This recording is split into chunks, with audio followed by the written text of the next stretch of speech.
আমার ছেলের জিহ্বাটা পুইরা সাদা হয়ে গেছে। বাংলাদেশ মেডিকেল পাইছি, তো ওখানে গেছি, যাই দেখি আমার ছেলের মাথা থেকে পা পর্যন্ত পুইরা গেছে। আমার ছেলের পুরোটা শরীর পুইরা গেছে। আমার ছেলে এত পুরো পড়ছে, আমার ছেলের তো আর কোনো জায়গা ছিল না। আমার ছেলে আরিয়ানের এই হাতে দিয়ে চামড়াগুলো উঠে এদিকে ঝুলতেছে। পরে সবাই বলতেছে যে ওর অবস্থা অনেক খারাপ, হোক অ্যাম্বুলেন্সে উঠান।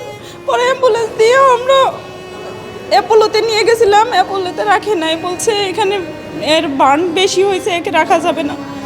পরে আমরা বার্ন ইনস্টিটিউটে নিয়ে গেছি, ওইখানে 85% বার্ন দিয়েছিল।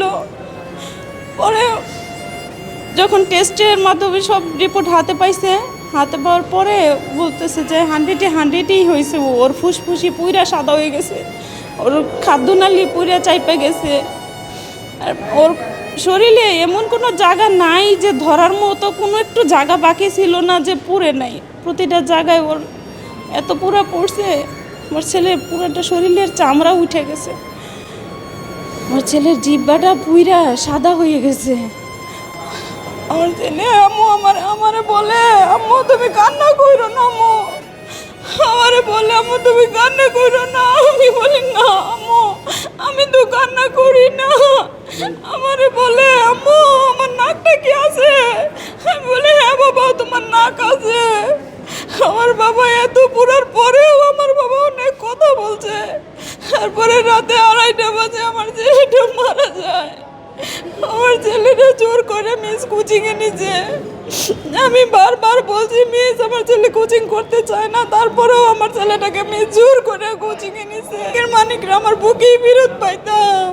আমার কলিজার টুকরা তো আমার কলিজা দিয়ে থাকতো।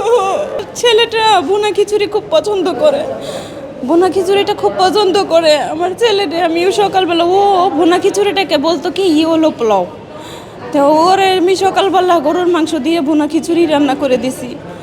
তারপরে ওটাও খাইয়েও গেছে, নিয়েও গেছে। আমি 2বারে টিফিন ওরে দিয়ে দিছি। আমি আর একটার সময়, যেহেতু 3:30 বাজে ছুটি হয় স্কুল, আমি একটার সময় এই জন্য যাই নাই। 3:30টায় যাইয়া ওরে নিয়ে আসতাম।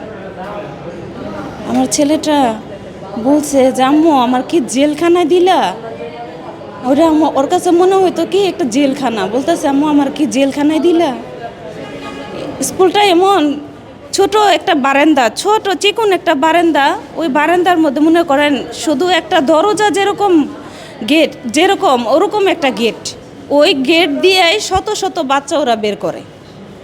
ওই একটা গেট দিয়ে শত শত বাচ্চা বের করে। ওদের বারান্দা যে এত লম্বা, অথচ আউটে কোনো একটা দরজা নাই, এই পাশেও নাই ওই পাশে নাই, মাঝখানে শুধু একটা গেট।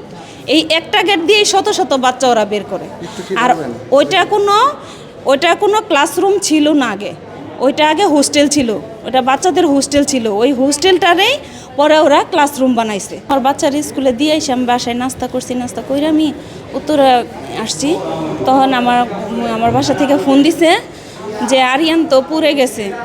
তখন আমি বলছি আল্লাহ, আমি যেন আমার ছেলেকে আমি অল্প পুরাতে পাই। আমি যাই দেখি আমার ছেলেটা 100 হয়ে গেছে, 100% পুড়ে গেছে।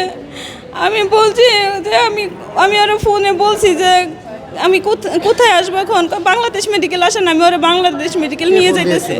আমার ভাসুরের ছেলে সৈকত, আমার মানে ভাসুরের বড় ছেলেটা সৈকত, ও আমার ছেলেরে বের করা। ওদের মাইলস্টোনে অনেক গাড়ি আছে, অনেক গাড়ি আছে, কিন্তু ওরা একটা গাড়ি এই পুরায় যারা বার্ন হয়েছে, যারা পড়ছে, এদের জন্য একটা গাড়িও ওরা ব্যবহার করে নাই।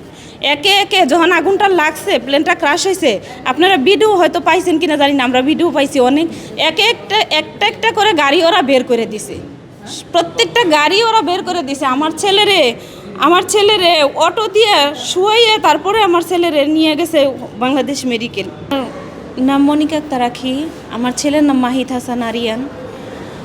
আমার ছেলেটা কোচিং করতে চাইতো না, আমার ছেলেটাকে জোর করে মিস কোচিংয়ে নিছে। ও তো ইংলিশ ভাষণে পড়তো, ও ইংলিশ ভাষণে একটু ইংলিশে বেশি অ্যাক্টিভ ছিল।